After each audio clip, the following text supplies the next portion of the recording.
On March 25, 1584, Queen Elizabeth I granted the explorer Sir Walter Raleigh a charter to colonize the area of North America that is now the state of Virginia. In the charter, she said, "We give and grant to our trusty and well-beloved servant Walter Raleigh to discover, search, find out, and view such remote, heathen, and barbarous lands, countries, and territories not actually possessed of any Christian prince nor inhabited by Christian people." Roanoke was a charter colony. A charter is a written document from the sovereign power of a country that bestowed certain rights, franchises, or privileges. Charters were written contracts between the British king and the American colonists, defining the portion each should have in the government, and they could not be changed without the consent of both parties. There were three types of government in the British colonies of North America: royal, proprietary, and charter. Charter colonies were generally self-governed, and their charters were granted to the colonists instead of to proprietors. In 1584, Raleigh sought the Queen's permission to establish a colony in North America. Letters, patents, and the legal documents for the venture were issued in the spring. As a result, he was given exclusive rights to possess and exploit the resources of the whole of the continent under the sovereign authority of the Crown, excluding only those parts already inhabited by Christians or other Europeans. Raleigh's aim was to establish a colony to stake England's claim to the largely unknown landmass of North America, from which he could launch raids on the Spanish West Indies and annual treasure fleets. In late April of 1584, he dispatched two small ships commanded by Philip Amadas and Arthur Barlow on a reconnaissance expedition that arrived off the Outer Banks a few months later. Entering into the shallow waters of the Sounds, they discovered numerous fertile islands covered with valuable timber and game. They described the local Indians as a very handsome and goodly people, and in their behavior as mannerly and civil as any of Europe. One island in particular turned out to be a suitable location for the first English colony, Roanoke, 10 miles long and 2.5 miles wide, which was inhabited by peaceful Indians.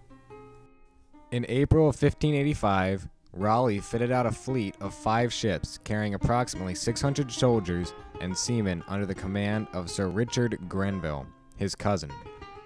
After a difficult crossing, the expedition arrived off the Outer Banks in June and began exploring lands along Pamlico Sound. A couple of months later, Grenville established a fort and settlement on the Roanoke Island.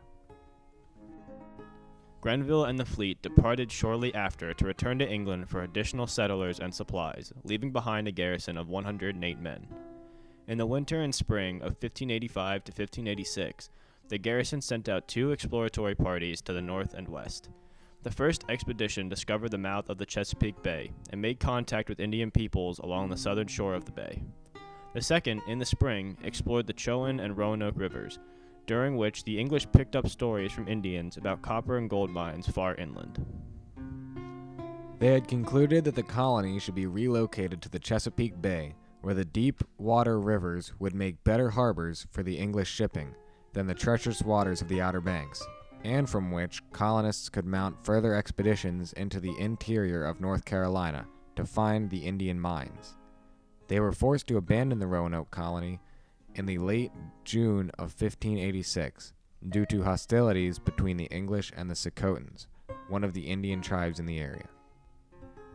The American colony reported its discoveries to Raleigh and emphasized the advantages of the Chesapeake Bay as a location for a settlement from which to fit out explorations inward to search for gold mines and a passage to the South Sea. Determined to make another attempt at colonization, Raleigh sponsored a final expedition and placed in command John White, who had been on the 2 previous voyages. White led a group of 118 men, women, and children, including his daughter Eleanor and son-in-law Ananias Dare, besides many friends and associates, to establish a colony on the Chesapeake Bay called the City of Raleigh. They never reached their destination, however. After remaining on the island for 6 weeks, White went back to England for supplies and reinforcements. When he returned several years later, he found that the colonists had mysteriously disappeared, and that their only trace was the word Croatoan carved into an old fence post? The colony of Roanoke was the first true English colony established in North America. It was the gateway to the colonization of the rest of the continent and allowed for more exploration parties to scout the land. Roanoke also allowed for some of the first interaction with the local Indian inhabitants. This promoted trade between the Europeans and the Indians, which introduced tobacco to Europe.